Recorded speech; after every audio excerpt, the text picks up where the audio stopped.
warahmatullahi wabarakatuh. Salam solusi, salam diskusi. Halo, kami dari kelompok 9. Saya Nabila Rahma dari PBA 3 semester 2. Dan saya Leoni William, PBA 3 dari semester 2. Jadi di sini kami akan menjelaskan tentang hakikat metode dalam pendidikan Islam. Metode pendidikan Islam adalah cara atau jalan yang ditempuh untuk mencapai tujuan pendidikan Islam atau strategi yang digunakan pendidikan untuk menyampaikan ilmu dan nilai-nilai Islam kepada peserta didik.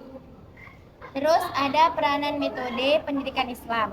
Yang pertama itu memudahkan pendidik dalam menyampaikan bahan ajar. Yang kedua membuat proses belajar mengajar menjadi lebih efektif dan efisien. Dan yang ketiga itu menumbuh kembangkan potensi peserta didik secara optimal. Terus ada tujuan pendidikan Islam. Yang pertama itu dilihat dari segi tujuan umum. Tujuan umumnya yaitu meningkatkan keimanan, ketakwaan, akhlak mulia, dan ilmu pengetahuan yang benar. Terus ada tujuan khusus. Tujuan khususnya yang pertama yaitu membekali peserta didik dengan pengetahuan dan pemahaman yang sesuai dengan ajaran Islam. Yang kedua itu membantu sikap dan perilaku yang sesuai dengan ajaran Islam. Dan yang ketiga mengembangkan keterampilan peserta didik dalam menjalankan ibadah dan amalan Islam lainnya. Kemudian selanjutnya dasar-dasar metode pendidikan Islam. Yang pertama, prinsip tauhid, yaitu mengakui Allah sebagai satu-satunya sumber ilmu dan kebenaran. Menekankan pengajaran ilmu Islam berdasarkan Al-Quran dan hadis. Membentuk peserta didik yang beriman dan bertakwa kepada Allah. Kemudian yang kedua adalah prinsip keseimbangan. Prinsip keseimbangan yaitu menyeimbangkan pengembangan intelektual, spiritual, dan moral dan mencakup ilmu pengetahuan umum, ilmu pengetahuan agama, dan akhlak mulia, dan mendidik peserta didik menjadi pribadi yang cerdas, beriman, dan berakhlak mulia.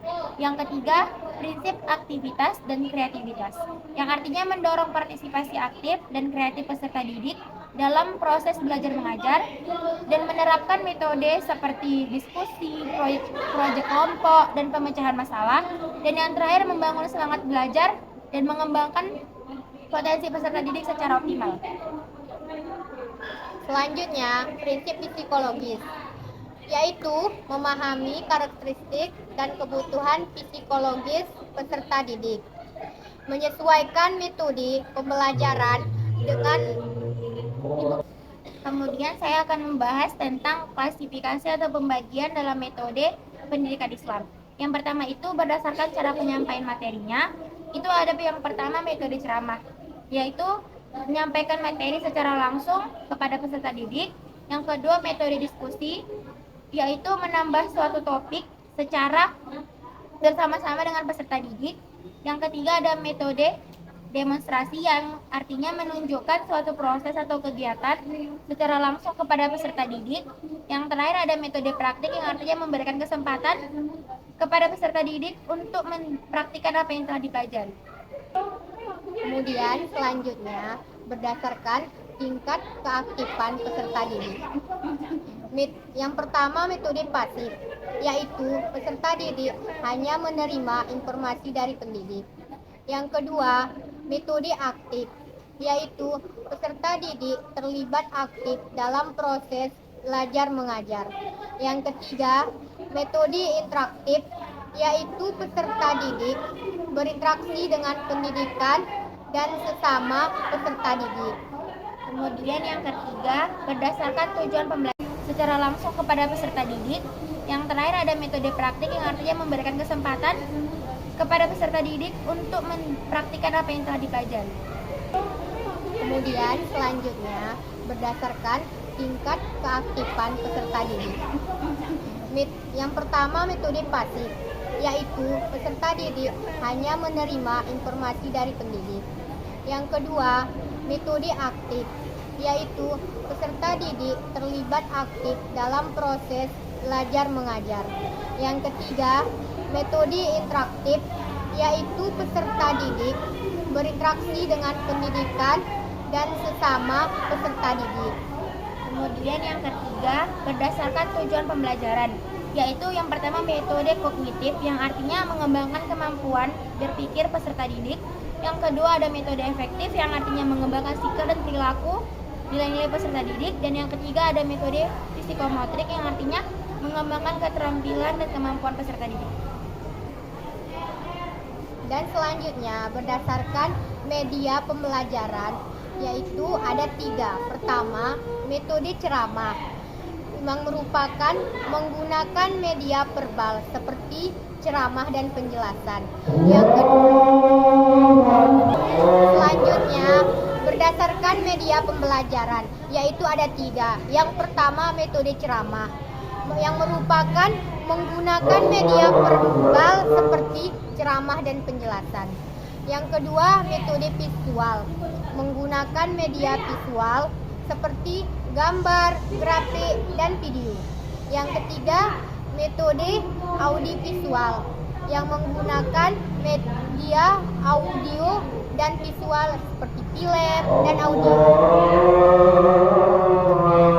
Selanjutnya yaitu kelebihan dan kekurangan dari setiap metode dari pendidikan Islam.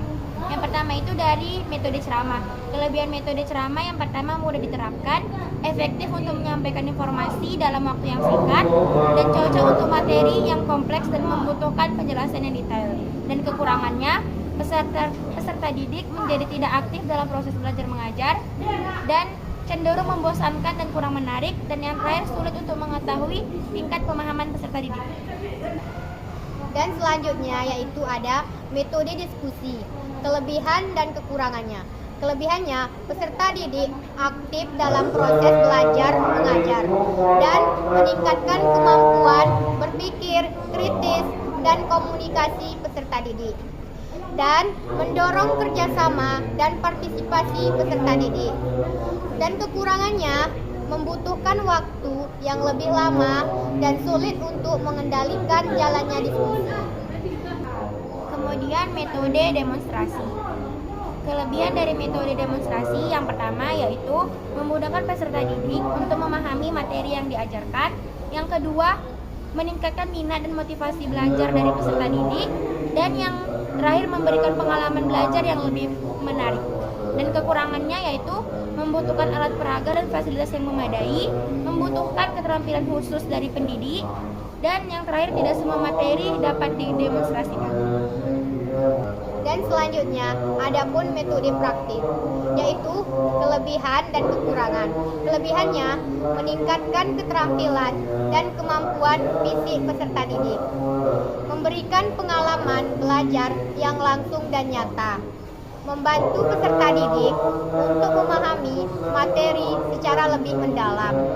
Dan kekurangannya, membutuhkan waktu dan tempat yang khusus, membutuhkan alat dan bahan yang memadai, berpotensi menimbulkan resiko kecelakaan. Sekian diskusi dan penjelasan dari kami. Wabillahi taufiq wal hidayah. Wassalamualaikum warahmatullahi wabarakatuh.